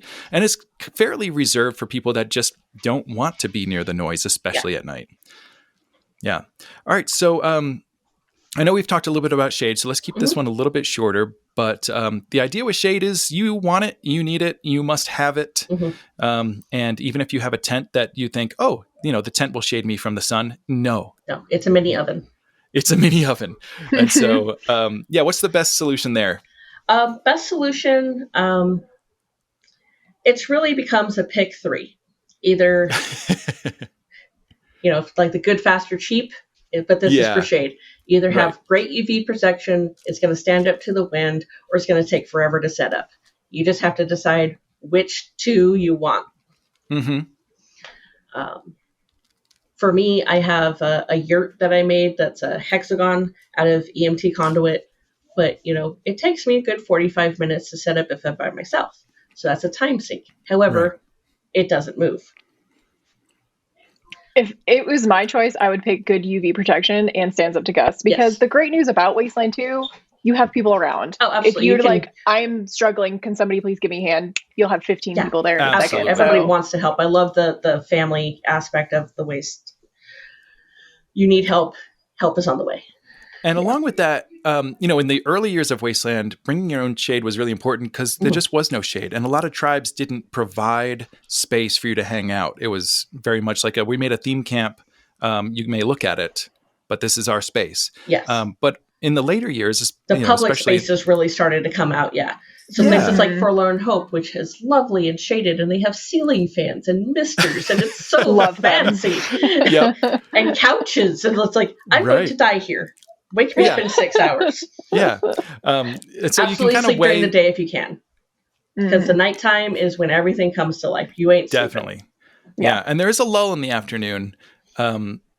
Generally some things happen very few things happen in the morning, but some things will happen midday. Pretty much everything happens like before noon, and then like noon to 4, not much, and then from like 6 to 3 in the morning is when everything is happening. Stop. Yeah. Yep. But you can kind of you figure out the way that you like to Wasteland. If you're going to be spending a lot of time in camp, you might want to put in a little extra effort and get those simple bare necessities. I'm a camp body. I'm here with my kitchen. I just want to cook for people, and I'm just going to chill in the shade, and people can come and go, and it'll be cool. Yeah. And then other people are going to spend all their time walking around, hanging out. They literally just need a place to sleep, and they're going to be partying the whole time. Yeah. And so you might not need to put so much effort into your camp. If you want to wake up with the sun, trust me, don't put shade up. The sun will wake you up. Yes. All right, so let's talk about, we did kind of already go over sleeping a little bit. I don't think there's anything else there, but that was next on our list here. Yeah, we talked about all of that. And we did talk about water and dehydration. We did. The thing is, bring more water than you think and bring Absolutely. those electrolytes. Yes. And let's see. We talked about gray water. And for you guys, we're kind of just going right down Mojave Muse's Guide to Survival, which is available. And I'm going to link it in the bottom of the show notes. Yeah, we're a little out of order, kind of read but through this the yourself. information's all the same. Yeah. But let's skip down to food and vendors because, yes, especially in the early years, you had to bring all of your own food. Yes. Yeah. There was fuck all. But very consistently lately, there have been several vendors that cook up some of the most amazing things. Yes. So barbecue place, man. Oh. Texas Smoke Barbecue. I love those guys. They kept me alive at Neo this past year. Yep. The Dinky Dive, the 404 convenience store. There's been a pizza truck. I forget what they call themselves. Yeah. I'm not crazy about the pizza truck because no matter what, you're carrying a pizza box around. Yeah. You can't make that look post-apocalyptic and cool. Yeah. I'm sorry. Yeah, I've had to take some of our tribe members and be like, you need to take that from the front of our camp to the back of our camp because you are totally ruining everything right now. You're breaking my immersion. Yeah. Yes. But yeah, I think Dinky Dive out of everybody nails the theme. 100%. 100%. They go hard. However, I would say treat the vendors as a bonus, not you're reliable. Yes. Because don't count on them. Because they're coming from quite a ways away. If they break down or something and you were planning on eating barbecue every day, well, guess what? Now you're fucked. Yep. So have your plan, have vendors be your plan B and your plan A being self-reliant. Absolutely. And I always feel like you get more out of the event when you're in survival mode, per se. Like, agree. This is my stuff. I have to trade for ramen and, with my neighbor because we're friends now. But it's don't true. barter food. And a lot of neighbors too. I've in all of my years going, share. Yeah. My neighbors a couple years ago, we were next to the Rag Weavers and we were in the green place, always bringing us food. And I was just like, I will never go hungry at this event. Yes. Yeah. Yeah. And make friends. Make friends. Because friends make extra food. They do. And facts.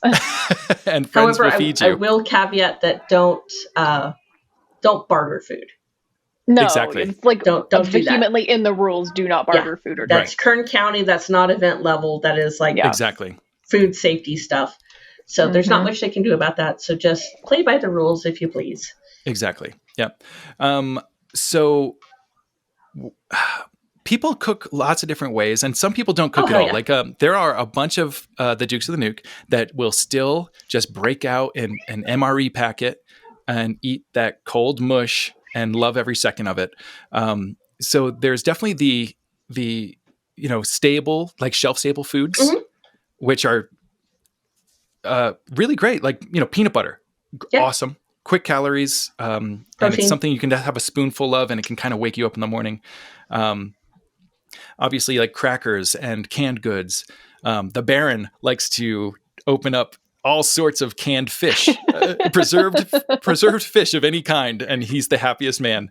I don't know if I could do so much seafood out there. That's kind of wild. I admit I am a fancy bitch. I'm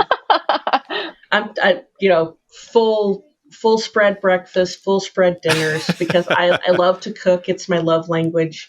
For people, I'm coming to your camp. Please do. I'll feed you. We do breakfast at ours. No, I do breakfast and dinner. My best friend Seth we're now in the same camp again. And he's a former chef, so him and I are both like yes. But nice. if all you want to do is like ham sandwiches and hot dogs and ramen, by all means, like you can go as fancy or as plain as you want to. Or as your budget allows. Yeah. Just make sure you eat, though. Yes, the eating part is important. If you pass out on day 3 because you haven't eaten more than a little cheese and cracker packet or something, then that won't do. You're going to need more calories than you think because you're walking more and your body is now in survival mode from the heat and the UV. Right. And there's lots of food that you can cook ahead of time, like chicken or pulled pork or for sure. Or like brisket that is really great to do a quick reheat on once you're there without having to do like, a 4-hour smoke or something like that. Oh, yeah. So there's lots of options when it comes to that. Like I love pulled pork and I love next day pulled pork even more. I mean, stuff like Frito pies for my... yeah, buddy. That's cheap and it's easy and it's filling. And you can customize if you want jalapenos in it or more cheese or you want green onions or whatever. Super easy to get that all ready to go beforehand in baggies and just throw it in your cooler. And for our non-Southern and Western survivors, what the hell is Frito pie? Because this is magic. A Frito pie is wonderful. You get a individual one-person size bag of Fritos. You open it up. You dump in some warm chili and some cheese and whatever else you want in there. And then you grab a fork and you eat it. And that at the like Robertson County chili. Fair, it's exactly. I was about to say they do like the cheapest canned chili that they can put in there, and they call it a walking taco, and I'm like, get out of here! Yeah, trash. some places call it a walking taco, no, which is Frito wild. pie. I'm sorry, my mom's Southern, so It's so good, man. Yeah. But like with all that stuff though, those are all perishables. Like, what's the best way you're going to keep that cool though? Because you're there for a week. Oh. I have information for that if we're going to segue into keeping things cool. Okay. The biggest thing is if all you can get is ice machine ice, that's fine. However, the bigger the ice, the slower it melts. So if you can freeze milk jugs, soda bottles, Gatorade jugs, anything like that is, and leave enough headroom, otherwise you'll crack it. I've cracked many. In the freezer from expansion. So make sure you only fill about 3/4 of the way and deep freeze those like a month ahead of time. Like just let it keep your freezer cold. And then you place those in the corners of your ice chest. Stuff that has to be vitally cold, keep it in the bottom. If you can, because cold sinks, of course. Science. If you can pack your meals by day, like have an actual meal plan of, okay, first day I'm going to eat a sandwich, so it's on the top. The next day is going to be the next layer, like a lasagna of food in your ice chest. And other things you can do is you can wrap your ice chest in what's called Reflectex. It's this bubble wrap stuff that's got Mylar. You can make a little cover for it. Just make sure you do all 6 surfaces of it. Including on the inside of the lid. If your ice chest has a lot of headroom, put a layer of that Reflectex down or a piece of foam, something like that, so it acts like another lid. So the smaller space doesn't have to expand as much to keep everything cold.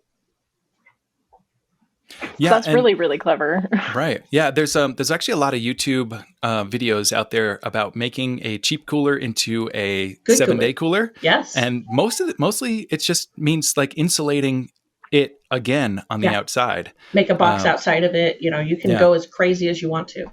Yeah. I've got a wonderful refrigerator in my camper, which has kind of changed my life, which is great. Some tribes actually do bring a full refrigerator and power it with a generator. Which, Stop. Yeah, just now you're Adept. You're in the city now. Just wait until you see so excited. What people do. Ask us for a tour behind the scenes at the Dukes of the Nuke camp sometime. I've never seen. Take the 2 cap tour. I guarantee it's great. Or WCC, the Wasteland Communication Corporation. I've seen theirs. Yeah, they've got an amazing setup. They eat really well. Yeah.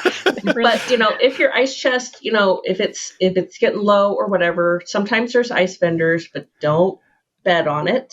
Yeah, Dinky Dive actually is the only one that brings ice. Yeah. And they bring blocks, don't they? They bring all blocks. the ice. Yes. Yeah. But if you need ice, you can announce very loudly, I need ice.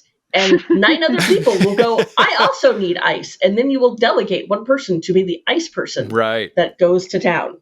You get to be the ice bitch. You get to be the ice bitch. And but California it's a good City system that works year after year. Absolutely. Yeah, California City generally knows when the festival's happening, and they know to keep a few extra things in stock. Yes. They have run out in the past, though, so keep that in mind. Yeah. And I'll just add one other thing. One year before I had the RV, I did do dry ice under ice in my cooler, and that lasted me perfectly through the week. Yes. I had my last ice melting on Sunday. The biggest thing with dry ice is you have to make sure you burp it, because it will create pressure. Exactly, yeah. as it sublimates into gas again, Neat. it will expand. Expansion and construction. Yeah. So you That need makes to actually burp sense. it so it doesn't explode. Yeah. For whatever reason, the phrase burping it really threw me off. Also, store your coolers in the shade. Something we learned. Oh, the hard way. totally. Yeah. If you have sun on your cooler, it's not going to do anything. It's not going to keep anything cold. Mylar space blankets and then a white tarp on top of that work really, really well. Yeah. If you can't do the Reflectix type of thing, if you've just got what you got. Right. Yeah. Yeah, and that's open air shade. If you put it in your tent and your tent becomes the microwave oven during the day, Fucking it's hell. actually going to make it worse. Melt faster than if it was just in regular open air shade. Yes. Yeah. Another thing about coolers, I do apologize. Yeah, go ahead. Let's finish up on coolers, and then we're going to take a break, and we'll do another episode and kind of finish this up. Sure. Make sure you have 2 coolers. One for your snackies and your beers and your drinks, and another one just for your meals. Because one's getting open all the time, and one needs to stay cold and food safe.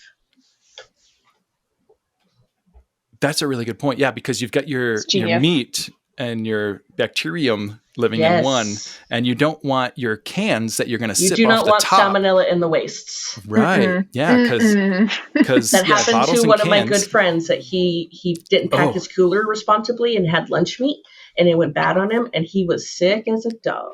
Wow. Oh, again, nobody wants to be hot and nauseous. Nobody wants to be hot and and another nauseous. reason to pre-cook your food too. Yes. Yep. All right, but guys. Even then, well, we are going long, so we're going to end this episode for now. We'll come back next week with the rest.